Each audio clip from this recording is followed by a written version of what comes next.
வானொலியில் நீங்கள் கேட்டு மகிழ்ந்த தென்கட்சி கோ. சுவாமிநாதன் அவர்களின் இன்று ஒரு தகவல் கதை தொகுப்பினை கேட்கலாம்.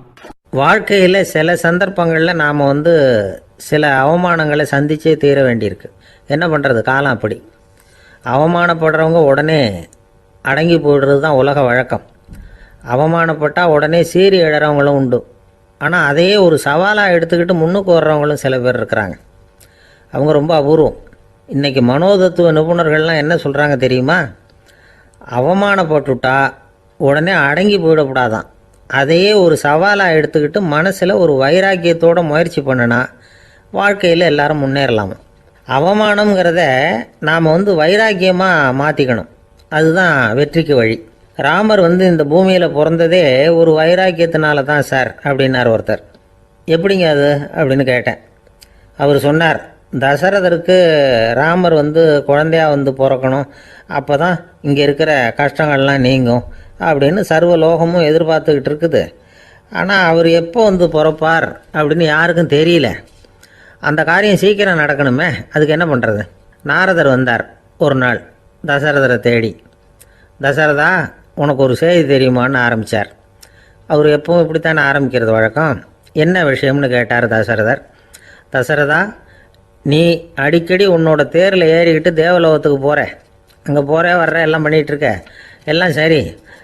தேவலோகத்துலேயும் உன்னை நல்லபடியாக தான் வரவேற்கிறாங்க. தேவேந்திரன் உன்னை பிரியமாக அழைச்சிட்டு போய் தன்னுடைய அரியாசனத்திலேயே தனக்கு பக்கத்திலேயே உட்கார வைக்கிறான். நீயும் சந்தோஷமாக உட்காந்து பேசிவிட்டு வந்துடுற. ஆனால் நீ இங்கே வந்ததுக்கு அப்புறம் அங்கே என்ன நடக்குது தெரியுமா உனக்கு அப்படின்னாரான் நாரதர். என்ன நடக்குது எனக்கு ஒன்றும் தெரியலையே அப்படின்னாரான் தசரதர். நாரதர்கிட்ட கிட்டத்தில் கேட்டிருக்கார், கொஞ்சம் சொல்லுங்கள் என்னது அப்படின்னு. அவர் நெருங்கி வந்தாராம் நாரதரும். மெதுவாக அவர் காதோட காதாக சொன்னாராம். அதாவது நம்ம பாஷையில் சொல்லப்போனால் பற்ற வைக்கிறார். நீ அங்கே தேவேந்திரங்கிட்ட உட்காந்து பேசிவிட்டு வந்த பிறகு நீ அங்கே உட்காந்துருந்த அரியாசனத்தை தண்ணி ஊற்றி கழுவி சுத்தப்படுத்துகிறாங்க. நீ என்ன அந்த அளவுக்கு சுத்தம் இல்லாத ஆளா, தினம் குளிக்காமையாக இருக்கிற அப்படின்னாராம். தசரதருக்கு இது ரொம்ப அவமானமாக போயிட்டுது. அப்படியே செய்கிறாங்க அப்படின்னாராம். ஆமாம், நீ வேணும்னா நான் சொல்கிறது உண்மையா இல்லையா அப்படின்னு சோதனை பண்ணி பார்த்துக்கோ அப்படின்னாரான் நாரதர். உடனே தசரதர் இதுக்காகவே புறப்பட்டு தேவலோகம் போனார். அங்கே வழக்கம் போலவே இவரை கூப்பிட்டு உட்கார வச்சு பேசிக்கிட்டு இருந்தான் தேவேந்திரன். கொஞ்ச நேரம் பேசிக்கிட்டு இருந்துட்டு சரி நான் கிளம்புறேன்னு புறப்பட்டார். சரி, அவனும் வாசல் வரைக்கும் வழி அனுப்பி வச்சுட்டு உள்ளே போயிட்டான். தசரதர் வெளியில் கொஞ்ச நேரம் மறைஞ்சி இருந்துட்டு மெதுவாக உள்ளே எட்டி பார்த்தார் என்ன நடக்குதுன்னு. நாரதர் சொன்னது உண்மைதான். தசரதர் உட்காந்துருந்த ஆசனத்தை அங்கே 2 தேவர்கள் கழுவி சுத்தப்படுத்திக்கிட்டு இருக்கிறாங்க. தசரதரால் இதை தாங்கிக்க முடியல. அவருக்கு ரொம்ப அவமானமாக போச்சு. நேராக கிடுகிடுன்னு தேவேந்திரங்கிட்டே போனார். நான் உட்காந்துருந்த இருக்கையே சுத்தம் பண்ணுறியே, நான் என்ன அந்த அளவுக்கு பாவியா அப்படின்னு கேட்டார். ரொம்ப கோபமாக கேட்டார். தசரதரே, மனுஷனுக்கு 3 கடன்கள் உண்டு. தேவ கடன், ரிஷி கடன், பித்ரு கடன். இதை தீர்க்காதவன் பாவியாகிறான். இதில் மகனை பெறுவதால் தான் பித்ரு கடன் தீரும். உனக்கு மகன் கிடையாது, அதனால் நீ பாவியாகிற. பாவி உட்கார்ந்துருந்த இடம்ங்கிறதுனால அதை சுத்தம் செய்ய வேண்டியது எங்கள் கடமை அப்படின்னு நானும் தேவேந்திரன். இந்த இடத்துல தசரதருக்கு ஏற்பட்ட அவமானம் ஒரு வைராக்கியமாக மாறிச்சு. தேவேந்திரனே கேட்டுக்கோ, ஒரு மகனை பெற்ற பிறகு தான் இந்த சபையில் மறுபடியும் அடி எடுத்து வைப்பேன் அப்படின்னு சொல்லிவிட்டு போயிட்டாரான். போய் புத்திர காமேஷ் யாகம் பண்ணார். புத்திரர்கள் பிறந்தார்கள்.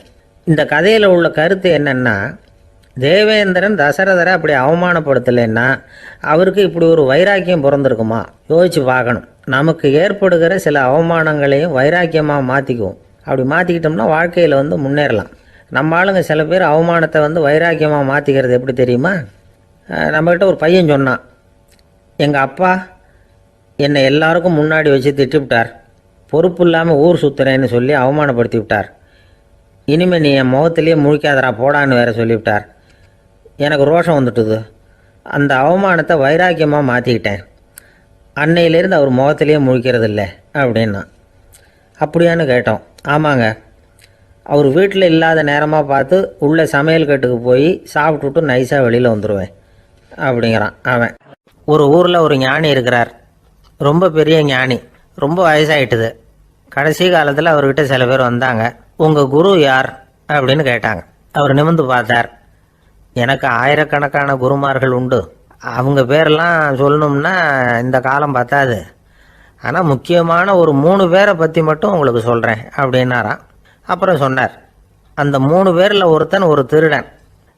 ஒரு சமயம் ஒரு பாலைவனம் வழியாக நான் போய்கிட்டு இருந்தேன். அப்போது வழி தவறி போய் ஒரு கிராமத்துக்கு போயிட்டேன். அது இருட்டு நேரம், நடு ராத்திரி, ஊரே உறங்கி போச்சு.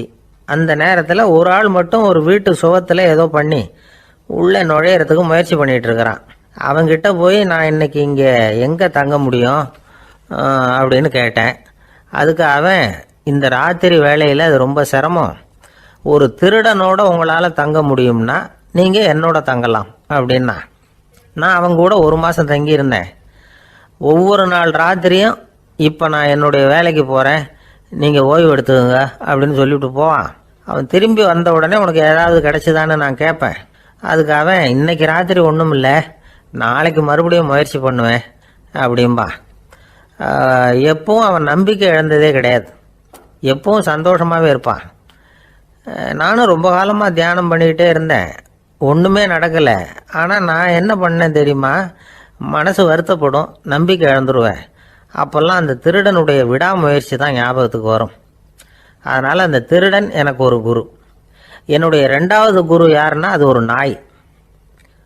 இது எப்படின்னா, ஒரு சமயம் எனக்கு ரொம்ப தாகமாக இருந்தது. ஒரு நதியை நோக்கி போய்கிட்டு இருந்தேன். அப்போ ஒரு நாயும் வந்தது. அதுக்கும் தாகம். ஓடி வந்து ஆற்றை பார்த்தது. அதோட நிழல் வந்து ஆற்றுல தெரிஞ்சுது. அதை பார்த்ததும் பயந்துட்டுது. அதாவது அது தன்னுடைய சொந்த உருவத்தையே கண்டு பயந்தது. அதை பார்த்து குறைக்குது, திரும்பி ஓடிச்சு. ஆனால் அதுக்கு தாகம் அதிகமாக இருந்ததுனால அது மறுபடியும் திரும்பி வந்தது. பார்த்தா மறுபடியும் தண்ணியில் நாயோட உருவம் தெரியுது. இப்படி சில தடவை பண்ணிச்சு. இருந்தாலும் கடைசியில் தண்ணியில் குதிச்சுட்டுது துணிஞ்சி. இப்படி குதித்த உடனே அதோட உருவமும் மறைஞ்சுட்டுது. இதை பார்த்தேன். நான் என்ன புரிஞ்சுக்கிட்டேன்னா, எவ்வளவுதான் பயம் இருந்தால் கூட ஒருத்தன் தைரியமாக காரியத்தில் இறங்கணும் அப்படிங்கிறத புரிஞ்சுக்கிட்டேன். இந்த போதனை அந்த நாய்கிட்ட இருந்து எனக்கு கிடைச்சிது. இது ஒன்று. அடுத்தது என்னுடைய 3வது குரு யாருன்னா அது ஒரு சின்ன குழந்தை. நான் ஒரு சமயம் ஒரு நகரத்துக்கு போனேன். அங்கே ஒரு குழந்தை எரிகிற மெழுகுவத்தி ஒன்று எடுத்துக்கிட்டு வந்தது. நான் அந்த குழந்தைய பார்த்து வேடிக்கையாக கேட்டேன், ஏன் பாப்பா இந்த மெழுகுவத்தியை நீயாவே கொளுத்துனியா அப்படின்னு கேட்டேன். ஆமான்னுது அந்த குழந்தை. சரி, இந்த மெழுகுவத்தி முன்னாடி எரியாமல் இருந்தது, இப்போ எரியுது. இந்த மெழுகுவத்திக்கு வெளிச்சம் எங்கேருந்து வந்தது, அதை எனக்கு காட்ட முடியுமா அப்படின்னு கேட்டேன் அந்த குழந்தைகிட்ட. இதுக்கு அந்த குழந்தை சிரிச்சுக்கிட்டு அந்த மெழுகுவத்தியை ஊதி அணைச்சுட்டுது. அதுக்கப்புறம் என்னை பார்த்து கேட்டுது, இப்போ இந்த மெழுகுவத்தியின் வெளிச்சம் போனதை பார்த்தீங்க இல்லையா, அது எங்கே போச்சுன்னு எனக்கு சொல்லுங்க அப்படின்னுது. அந்த குழந்தை இப்படி கேட்டதும் என்கிட்ட இருந்த ஆணவம் அழிஞ்சுட்டுது. நான் படித்ததெல்லாம் அந்த வினாடியில் சுக்கு நூறாக போயிட்டுது. என்னுடைய முட்டாள்தனத்தை நான் உணர்ந்தேன் அப்படின்னு இவ்வளவும் அந்த ஞானி விவரமாக சொன்னாராம். அதனால் நாம் இன்னார்கிட்ட இருந்து தான் இதை கற்றுக்கணுங்கிறது இல்லை, யாருக்கிட்ட இருந்தும் எதையும் கற்றுக்கலாம்.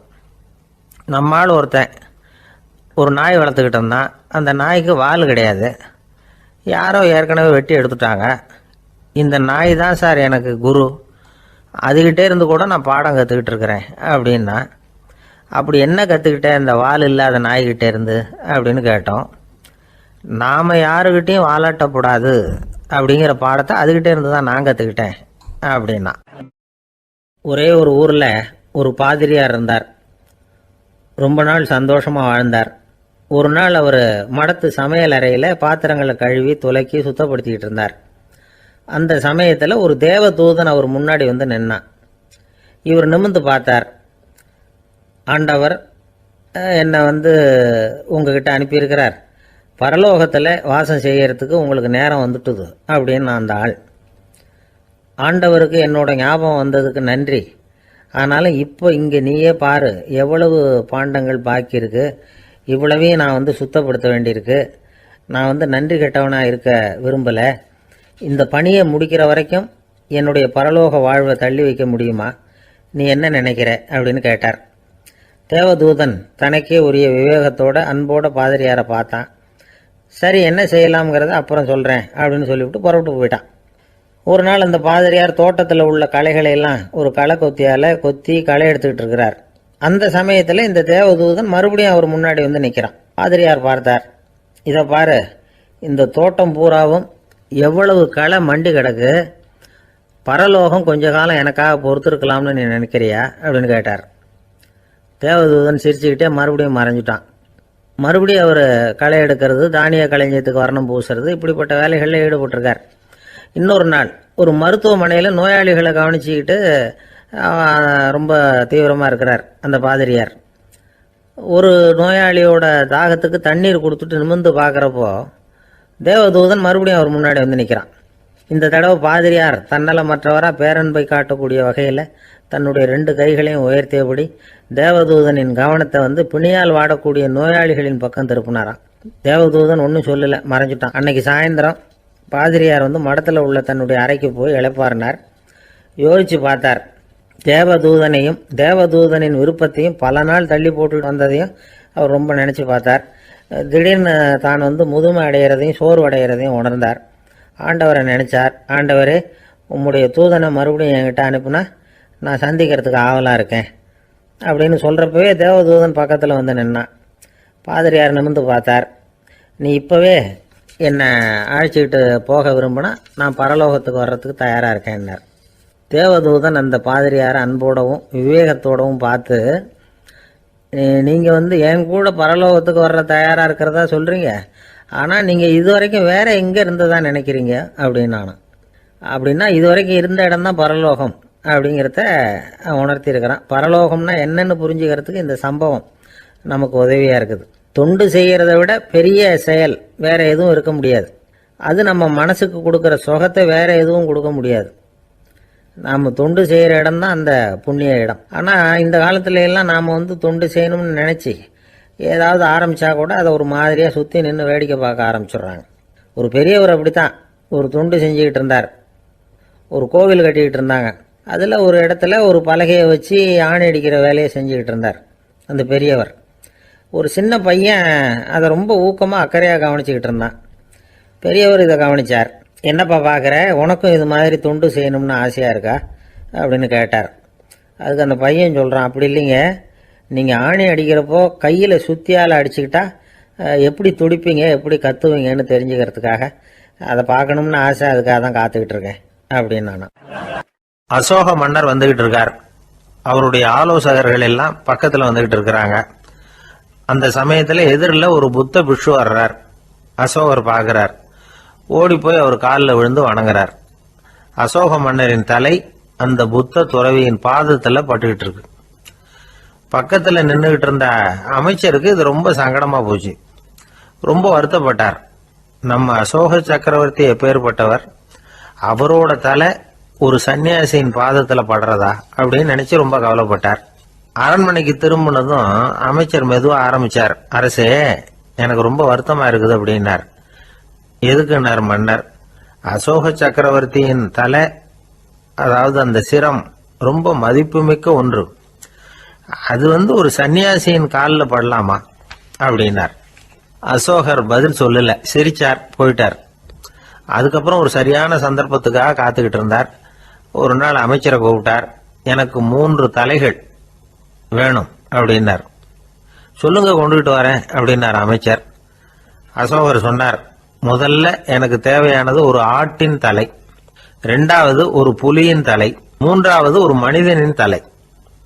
இதுதான் அசோகர் கேட்டது. எங்க இருந்தாலும் கொண்டு வாங்கன்னார்.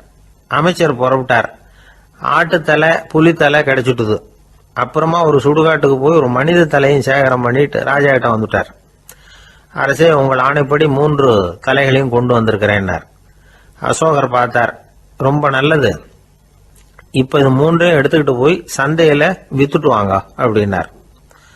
அமைச்சர் அதுகளை எடுத்துக்கிட்டு சந்தைக்கு போனார். முதல்ல ஆட்டுத்தலை நல்ல விலைக்கு வித்து போச்சு. நல்ல விலை கொடுத்து வாங்கிட்டு போட்டாங்க. அடுத்தபடியா புலி தலைய ஒருத்தர் வாங்கிட்டார். அதை பாடம் பண்ணி வீட்டில் மாட்டி வைக்கலாமே அப்படின்னு நினைச்சு அதையும் வாங்கிட்டு போட்டார். மனித தலையை மட்டும் வாங்கறதுக்கு யாரும் முன் வரல. எல்லாரும் அதை பார்த்துட்டு விலைக்கு போக ஆரம்பிச்சாங்க. அமைச்சர் திரும்பி வந்தார். அரசே, இந்த தலையை மட்டும் யாரும் வாங்க மாட்டேங்கிறாங்க அப்படின்னார். சரி பரவாயில்ல, இதை இலவசமாவே இனாமாவே யாருக்கிட்டையாவது கொடுத்துட்டு வந்துருங்க அப்படின்னார். அமைச்சர் மறுபடியும் சந்தைக்கு போனார். இதை இலவசமா தரேன், இதை வாங்கிக்கோங்க அப்படின்னார். அப்பவும் அதை யாரும் வாங்கிக்கிறதுக்கு தயாரா இல்லை. மறுபடியும் திரும்பி மன்னர்கிட்ட விவரத்தை சொன்னார். இப்போ மன்னர் சொல்றார், அமைச்சரே, உயிர் இருக்கிற வரைக்கும் தான் இந்த தலைக்கு மதிப்பு. ஜீவன் போனதுக்கு அப்புறம் அதோட மதிப்பும் போயிடுது. அதனால மதிப்பு இருக்கும் பொழுதே பெரியவர்கள் பாதம் பணிந்து அந்த புனிதத்தை பெற்றுக்கொள்ளணும் அப்படின்னார்.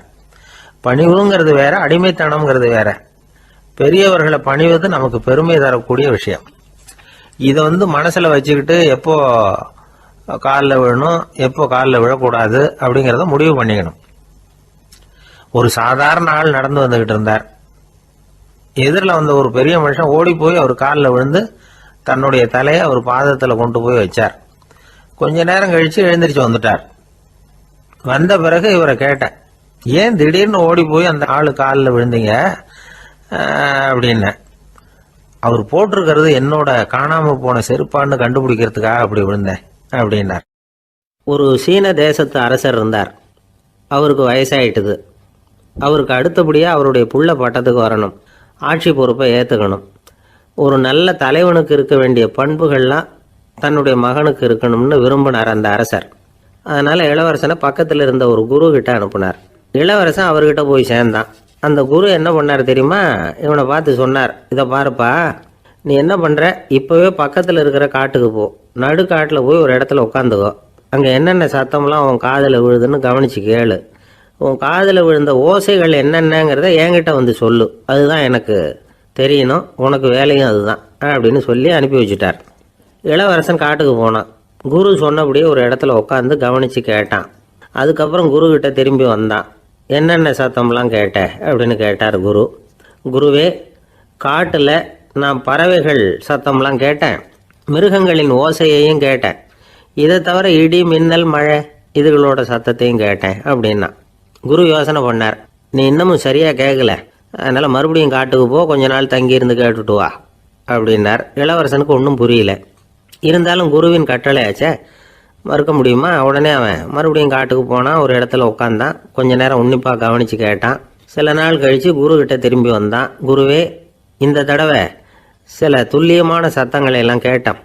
தேனி பறக்கிற சத்தம், நீரோடையின் மெல்லிய ஓசை, இதெல்லாம் கேட்டேன்னா.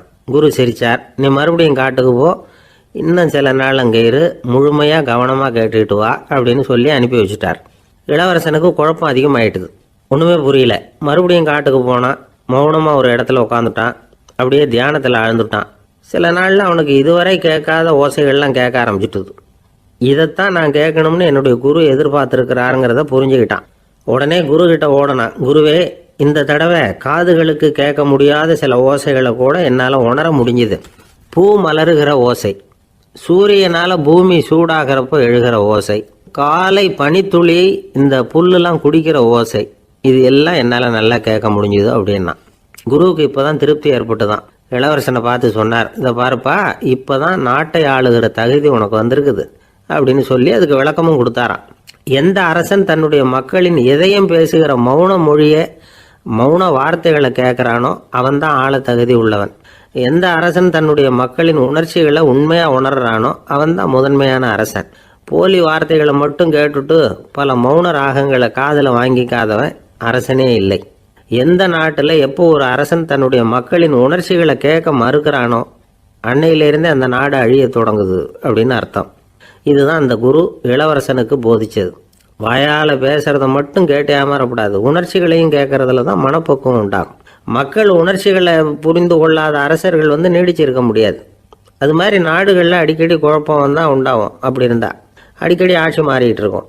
அப்படிப்பட்ட ஒரு தேசம், அங்கே ஒரு சிறைச்சாலையில் 3 கைதிகள் பேசிக்கிட்டு இருந்தாங்க. ஒருத்தன் சொன்னான், நான் இந்த நாட்டு ராஜாவை எதிர்த்து பேசிக்கிட்டு இருந்தேன், அதனால் என்னை பிடிச்சி கொண்டாந்து இங்கே போட்டுட்டாங்க அப்படின்னா ஒருத்தன். இன்னொருத்தன் சொன்னான், நான் இந்த நாட்டு ராஜாவை ஆதரித்து பேசிக்கிட்டு இருந்தேன், அதனால் என்னை பிடிச்சி கொண்டாந்து இங்கே தள்ளிவிட்டாங்க அப்படின்னா. அது சரி, நீ என்ன தப்பு பண்ண அப்படின்னு சொல்லி 3வது ஆளை பார்த்து இவங்க கேட்டாங்க. அதுக்கு அந்த ஆள் சொல்கிறான், நான் தான் இந்த நாட்டு ராஜா அப்படின்னா. ஒரு ராஜா ஊரெல்லாம் சுற்றி பார்த்துட்டு வரலாம்னு ஒரு நாள் புறப்பட்டு போனார். ஒரு இடத்துல தறி நெசவு வேலை ரொம்ப மும்முரமாக நடந்துக்கிட்டு இருந்தது. ஒரு பெரியவர் தறியால் நெசவு வேலை செஞ்சுக்கிட்டு இருந்தார்.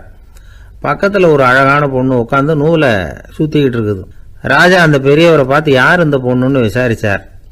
ராஜா அப்படி கேட்டதும் அவருக்கு ரொம்ப பெருமையாக போயிட்டுது. ஏன்னா உட்காந்துருந்தது அவரோட மகள். அரசே, இது என்னுடைய மகள். இவ வேகமாக நூல் திரிக்கக்கூடியவள். வைக்கோலை எடுத்து இவ திரிச்சா கூட அது எல்லாம் பவுனிழையாக வெளியில் வரும் அப்படின்னு ஒரு ராசி இவளுக்கு அப்படின்னு ரொம்ப பெருமையாக ராஜா கிட்ட சொன்னார். ராஜா இதை கேட்டதும் அசந்துட்டார். அப்படியா, இவ்வளவு அழகும் சாமர்த்தியமும் உள்ள இந்த பொண்ணு என்னோட வரட்டுமே, இவளை என் மருமகளை ஆக்கிக்கிறேன் அப்படின்னார் ராஜா. அந்த பெரியவருக்கு ஒன்றும் புரியல. ஏதோ கொஞ்சம் பெருமையாக சொல்ல போக அது இப்படி ஆயிட்டுதே அப்படின்னு கவலைப்பட்டார். இருந்தாலும் ராஜா பேச்ச தட்ட முடியுமா, மகளை அனுப்பி வச்சுட்டார். ராஜா அந்த பொண்ணை அரண்மனைக்கு அழைச்சிட்டு வந்தார். அங்கே ஒரு அறையில் வச்சு பூட்டி விட்டார். அந்த ரூமு நிறைய வைக்கோலை கொண்டாந்து போட்டு அடைச்சாங்க. 3 ராட்டைகள் வேற வச்சுருந்தாங்க. நாளைக்கு பொழுது விடியறதுக்குள்ளே நீ இந்த வைக்கோலையெல்லாம் தங்க இழைகளாக மாற்றி காட்டணும். நாளைக்கு காலம்பரம் வந்து நான் இந்த அறை கதவை திறப்பேன். உன் தகப்பன் சொன்னது மாதிரி எல்லாம் தங்கமாக மாறி இருக்கணும், இல்லைன்னா நீ உயிர் தப்ப முடியாது அப்படின்னு உத்தரவு போட்டார். பாவம் அந்த பொண்ணு என்ன பண்ணும், பகல் பூரா அழுதுகிட்டே உட்காந்துருக்குது. ராத்திரி பூராவும் தூக்கம் வரல. மறுநாள் அதிகாலை நேரத்தில் யாரோ கதவை தட்டுற சத்தம் கேட்டுது. பயந்துக்கிட்டே கதவை திறக்கிறா. திறந்து பார்த்தா வெளியில் 3 அவலட்சணமான பெண்கள். ஒருத்திக்கு வந்து கால் அகலமாக முறை மாதிரி இருக்குது, இன்னொருத்திக்கு கட்டை விரல் கரண்டி மாதிரி பெருசாக இருக்குது, 3ஆவது பொண்ணுக்கு உதடு தடித்து ரப்பர் மாதிரி தொங்கிக்கிட்டு இருக்கு. யார் நீங்கள், உங்களுக்கு என்ன வேணும் அப்படின்னு கேட்குது இந்த பொண்ணு. நாங்கள் உங்களுக்கு உதவி செய்யறதுக்கு தான் வந்திருக்கிறோம் அப்படின்னு சொல்லி உள்ளே வந்தாங்க. உட்காந்தாங்க. கொஞ்ச நேரத்துக்குள்ளே உள்ளே இருந்த வைக்கோலையெல்லாம் தங்க இழைகளாக மாற்றி கொடுத்துட்டு போயிட்டாங்க. காலையில் ராஜா வந்தார், பார்த்தார். ஆகா பேஷுனார். இன்னும் கொஞ்சம் வைக்கோலை கொண்டாந்து அந்த ரூமில் போட சொன்னார். இந்த வைக்கோலையும் இன்னைக்கு தங்கமாக மாற்றி விடு, நாளைக்கு மறுநாள் உனக்கும் இளவரசனுக்கும் கல்யாணம்னு சொல்லிவிட்டார். இன்னைக்கு ராத்திரி அந்த 3 பொண்ணுங்களும் வந்தாங்க. வைக்கோலை பொண்ணு இழைகளாக மாற்றினாங்க, புறப்பட்டாங்க. இந்த பொண்ணு அவங்க காலில் விழுந்து வணங்கினா. என் உசுரை காப்பாற்றினீங்க, உங்களுக்கு நான் என்ன கைமாறு செய்ய போகிறேன் அப்படின்னா. பயப்படாத, நீ விரும்பினா எங்களுக்கு ஒரு உதவி செய்யலாம். உன்னுடைய கல்யாணத்துக்கு நாங்கள் 3 பேரும் வரோம். நீ எங்களை வந்து வரவேற்று ராஜாக்கிட்டையும் இளவரசர்கிட்டையும் நாங்கள் வந்து உன்னோட பெரியப்பா பொண்ணுங்கன்னு சொல்லி அறிமுகப்படுத்தி வை, நாங்கள் விருந்து சாப்பிட்டுட்டு போயிடுறோம் அப்படின்னாங்க. ரொம்பவும் சந்தோஷமாக சரின்னு ஒத்துக்கிட்டா. கல்யாண நாள் வந்தது. கல்யாணம் ரொம்ப கோலாகலமாக நடந்துக்கிட்டு இருக்கு. எல்லா தேசத்து ராஜா ராணிகளும் வந்துக்கிட்டு இருக்கிறாங்க. அந்த 3 அவலட்சணமான பொண்ணுங்களும் வந்து சேர்ந்தாங்க. யார் இவங்கன்னு கேட்டார் ராஜா. என் பெரியப்பா பொண்ணுங்க அப்படின்னா அந்த பொண்ணு. காலும் உதடும் கட்டை விரலும் ஏன் இப்படி உங்களுக்கு அவலட்சணம் ஆயிட்டுது அப்படின்னு கேட்டார். அதுக்கு அந்த பொண்ணுங்க பதில் சொன்னாங்க. என்ன செய்யறது, ஓயாமல் வைக்கோலை நூற்று ஒருத்தியோட கட்டை விரல் அப்படி கரண்டி மாதிரி ஆயிட்டுது. நாக்கில் தொட்டு தொட்டு திரிச்சதுனால ஒருத்தியோட உதடு அப்படி ஆயிட்டுது.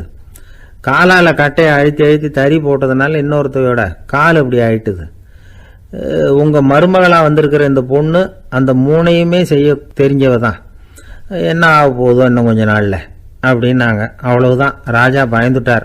அம்மா, இன்னையிலேருந்து நீ இளவரசனின் மனைவி. நீ எப்பவும் அழகாக இருக்கணும். அதனால் நீ இனிமேல் வைக்கோலை திரிக்கவே கூடாது அப்படின்னு உத்தரவு போட்டார். அவளை இக்கட்டான சூழ்நிலையிலிருந்து காப்பாற்றின அந்த 3 பொண்ணுங்களும் சந்தோஷமாக திரும்பி போயிட்டாங்களாம். சுவாமி சின்மயானந்தர் இந்த கதையை சொல்லியிருக்கிறார். தன்னலம் மறந்து சுயலாபத்தை வந்து தியாகம் செய்கிறது வைக்கோல்ல இருந்து தங்க இழையை நூக்கிறது மாதிரி அப்படிங்கிறார் அவர். அது இருக்கட்டும், இப்போ நம்ம கதைக்கு வருவோம். ஒரு ராஜா தன்னோட மகனுக்கு சுயவரம் நடத்தினார். எல்லா தேசத்திலிருந்தும் ராஜகுமாரர்கள் வந்திருந்தாங்க. ராஜகுமாரியை கல்யாணம் பண்ணிக்கலாம்ங்கிற ஆசையில் சுயம்பர மண்டபத்திலிருந்து எல்லா ராஜகுமாரர்களும் அலறி அடிச்சுக்கிட்டு வெளியில் ஓடி வந்துகிட்டு இருக்கிறாங்களாம். ஏன் இப்படி எல்லாரும் மிரண்டு போய் ஓடி வர்றாங்கன்னு கேட்டார் ஒருத்தர். அதுக்கு இன்னொருத்தர் விவரம் சொன்னார். ராஜகுமாரியை இன்னைக்கு தான் அவங்க நேரில் பார்த்தாங்களாம், அதுதான் அப்படி ஓடி வந்துகிட்டு இருக்கிறாங்க அப்படின்னார். அமெரிக்க ஜனாதிபதி ஆப்ரஹாம் லிங்கன் ஒரு நாள் தன்னோட கோச்சு வண்டியில் தலைநகரான வாஷிங்டனுக்கு போயிட்டு இருக்கிறார். கோச்சு வண்டி ஒரு சாலையில் போயிட்டு இருக்கு. அந்த சாலைக்கு ஒரு பக்கத்தில் பயங்கரமான சதுப்பு நிலம். சதுப்பு நிலம்னா அது புதைகுழி, புதை மணல்ங்கிறோம்ல, அது மாதிரி. அந்த சதுப்பு நிலத்தில் யாராவது மாட்டிக்கிட்டா அவ்வளோதான், ஆளை கொஞ்சம் கொஞ்சமாக உள்ள அமுக்கிவிடும். தப்பிச்சு கரையிறது கஷ்டம். அப்படிப்பட்ட நிலம் அது. ஆப்ரஹாம் லிங்கன் ஏதோ ஒரு முக்கியமான அரசாங்க வேலையாக போயிட்டு திரும்பி வந்துகிட்டு இருக்கிறார். அதனால் அந்த சமயத்தில் அவர் விலை உசந்த ஆடைகளை அணிஞ்சிருக்கிறார். அப்படி அவர் அந்த கோச்சு வண்டியில் வந்துக்கிட்டு இருக்கிறாரு. அந்த சமயத்தில் ஒரு காட்சி அவர் கண்ணில் போட்டுவிட்டது. என்ன தெரியுமா? ரோட்டுக்கு பக்கத்தில் இருந்த சதுப்பு நிலத்தில் ஒரு இளம் பன்றி குட்டி சிக்கிக்கிட்டு தவிச்சிக்கிட்டு இருக்குது. பரிதாபமாக கத்திக்கிட்டு இருக்குது. அதை பார்த்தார் லிங்கன். அவருக்கு என்ன மாதிரி ஆயிட்டுது. உடனே வண்டியை நிறுத்த சொன்னார். கீழே இறங்கினார். தன்னோட விலை உசந்த ஆடைகளை பற்றி லட்சியம் பண்ணவே இல்லை. தனக்கே ஆபத்து வரலாம்ங்கிறத பற்றியும் கவலைப்படலை. தான் ஒரு குடியரசுத் தலைவருங்கிறத பற்றியும் அவர் நினச்சி பார்க்கல. நேராக அந்த சதுப்பு நிலம் பக்கமாக போனார். அந்த சேத்துல இறங்கி பன்றிக்குட்டியை காப்பாற்றி கரைக்கு கொண்டுட்டு வந்து சேர்த்துட்டார். அதுக்கப்புறம் நிம்மதியாக கோச்சு வண்டியில் ஏறி வெள்ள மாளிகைக்கு வந்து சேர்ந்தார். ட்ரெஸ்ஸு உடம்பு பூரா சேரு சகதி. பார்க்குறவங்களுக்கெல்லாம் ஆச்சரியமாக போச்சு. அவங்களுக்கு ஒன்றும் புரியல. இவர் நேராக ட்ரெஸ்ஸு மாற்றிக்கிறதுக்காக போனார். கோச்சு வண்டி ஓட்டிகிட்டு வந்தவங்கிட்ட போய் எல்லாரும் கேட்டாங்க என்ன ஆச்சு அப்படின்னு. அவர் வர்ற வழியில் நடந்த விவரத்தை சொன்னார். ஆப்ரஹாம் லிங்கனுடைய இந்த இறக்க குணத்தை எல்லாரும் பாராட்டினாங்களாம், புகழ்ந்தாங்களாம். ஆனால் இதுக்கு லிங்கன் என்ன பதில் சொன்னார் தெரியுமா? தயவு பண்ணி இந்த புகழ்ச்சியான பேச்சையெல்லாம் ஒதுக்குங்க, அதெல்லாம் வேணாம். அந்த சின்ன பிராணி சகதியில் மாட்டிக்கிட்டு துடிச்சிக்கிட்டு இருந்தது. அதை பார்த்தேன். உடனே என்னுடைய இதயத்தில் ஒரு முள்ளு தைச்சது மாதிரி ஒரு உணர்வு. அந்த முள்ளை பிடுங்கி எறிஞ்சேன், அவ்வளவுதான். உண்மையில் அந்த பிராணிக்கு நான் உதவினேங்கிறத விட எனக்கு ஏற்பட்ட இன்னலை போக்கிக்கிட்டேன் அப்படிங்கிறது தான் உண்மை. அதுதான் பொருத்தம். அப்படி இருக்கிறப்போ இதில் புகழறதுக்கு என்ன இருக்குது அப்படின்னாரு ஆப்ரஹாம் லிங்கன். எவ்வளவு யதார்த்தமான வார்த்தைகள் பாருங்கள். இந்த காலத்தில் நம்மளையும் பல பேர் அப்படி உண்டு. நீச்சல் தெரியாத ஒரு ஆள் தண்ணியில் இறங்கிட்டான். தண்ணி ஆழங்கிறது அப்புறமா தான் தெரிஞ்சுது. தத்தளிக்க ஆரம்பிச்சுட்டான். வாழ்னு கத்துறான். கரையில் நின்றுட்டு இருந்த ஒருத்தர் இதை பார்த்தார். உடனே அவருக்கு இதயத்தில் முள்ளு தைச்சது மாதிரி ஒரு உணர்வு. உடனே குபீர்னு தண்ணியில் பாஞ்சார். அவரை காப்பாற்றி கரைக்கு கொண்டுட்டு வந்து சேர்த்தார். இதை பார்த்துக்கிட்டு இருந்த இன்னொருத்தர் காப்பாற்றின அந்த ஆளை பாராட்டி புகழ்ந்தார். என்ன புகழாதீங்க சார் அப்படின்னார் அவர். ஏன்னு கேட்டார் இவர். நான் அந்த ஆளை ஏன் காப்பாற்றினேன் தெரியுமா? அவன் நேற்றுக்கு என்கிட்ட 300 ரூபா கடன் வாங்கியிருக்கிறான். இவன் தண்ணியில் போட்டான்னா நான் கொடுத்த கடனும் தண்ணியில் போடும். அதனால தான் விழுந்து காப்பாற்றினேன் அப்படின்னா அந்த ஆள். அந்த காலத்தில் அண்ணாமலை ரெட்டியார்னு ஒருத்தர் இருந்தார். அவர் வெங்கனூர் அப்படிங்கிற கிராமத்தில் இருந்தார்.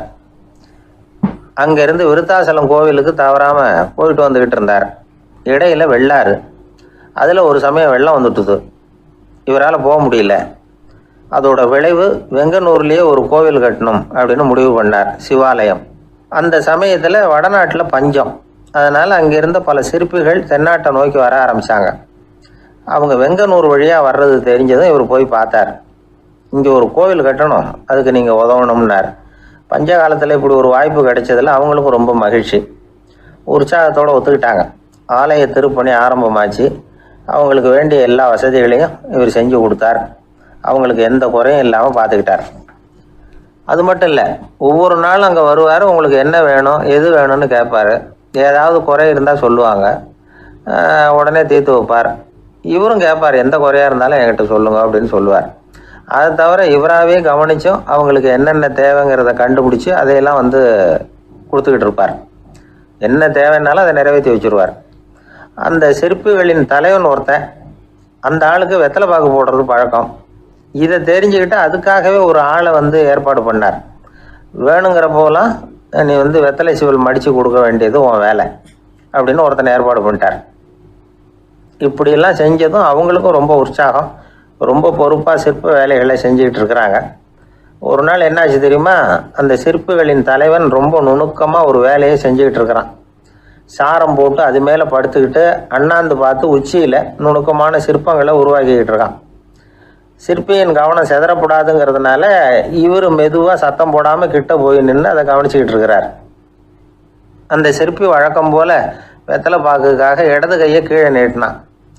அந்த சமயம் பார்த்து அவருக்கு தாம்பூலம் கொடுக்குறவன் அங்கே இல்லை, எங்கேயோ போயிருக்கிறான். அண்ணாமலை ரெட்டியார் என்ன பண்ணார் தெரியுமா? தனக்காக கொடுக்கப்பட்ட தாம்பூலத்தை வாங்கி சிற்பியின் கையில் கொடுக்குறார். அவன் வாங்கி போட்டுக்கிட்டான். இது என்ன இன்னைக்கு வெத்தலை சீவல் வேற மாதிரி இருக்குது, வாசனை தாம்பூலமாக இருக்குது அப்படின்னு யோசனை பண்ணிட்டு கீழே திரும்பி பார்க்குறார். பார்த்தா ரெட்டியார் மறுபடியும் சிற்பி கை நீட்டும் பொழுது கொடுக்கறதுக்காக தாம்பூலத்தை மடித்து வாங்கி வச்சுக்கிட்டு தயாராக நிற்கிறார். சிற்பிக்கு அதிர்ச்சி. உடனே பொத்துன்னு கீழே குதிச்சான். ஐயா, என்ன இது நீங்களா அப்படின்னா. இவர் சொன்னார், நான் ஒன்றும் தப்பு பண்ணலையே, உன்னுடைய கை புண்ணியம் செஞ்ச கை, கோயில் கட்டுற கை, அந்த கைக்கு தாம்பூலம் கொடுக்கறதுல என்ன தப்பு அப்படின்னாராம். ஏற்கனவே பஞ்சத்தில் அடிபட்டு வந்த எங்களை நீங்கள் ஆதரிச்சதே பெரிய விஷயம். இந்த செயல் என்னை ஒரு பெரிய கடனாளி ஆகிவிட்டுது. ஐயா, எங்களுக்கு உணவு உடை இதை மட்டும் நீங்கள் கொடுத்தா போதும், ஊதியம்னு எதுவும் வாங்க மாட்டோம் அப்படின்னு நானும். அந்த சிற்பி எவ்வளோ வற்புறுத்தியும் எதுவும் வாங்கிக்கலையாம். இந்த செய்தியை தமிழ் தாத்தா டாக்டர் ஊவேசா சொல்லியிருக்கிறார். அந்த காலத்தில் எப்படிப்பட்டவங்கெல்லாம் வாழ்ந்துருக்கிறாங்க பாருங்கள். இந்த காலத்தில் ஒருத்தர் கோவில் கட்டினார், வேலை செய்கிற எல்லாருக்கும் சாப்பாடு போடுவார், சிற்ப வேலை செஞ்சுட்டு சாப்பிட வர்ற ஒவ்வொருத்தர் கையையும் அன்பாக பிடிச்சி முத்தம் கொடுத்து உள்ளே அனுப்புவார். அந்த கைகளுக்கு நீங்கள் கொடுக்குற மரியாதையாது அப்படின்னு கேட்டாங்க. அது இல்லைங்க, ஏற்கனவே முதல் பந்தியில் சாப்பிட வந்தவன் மறுபடியும் வர்றானான்னு கண்டுபிடிக்கிறதுக்காக கையை பிடிச்சி மோந்து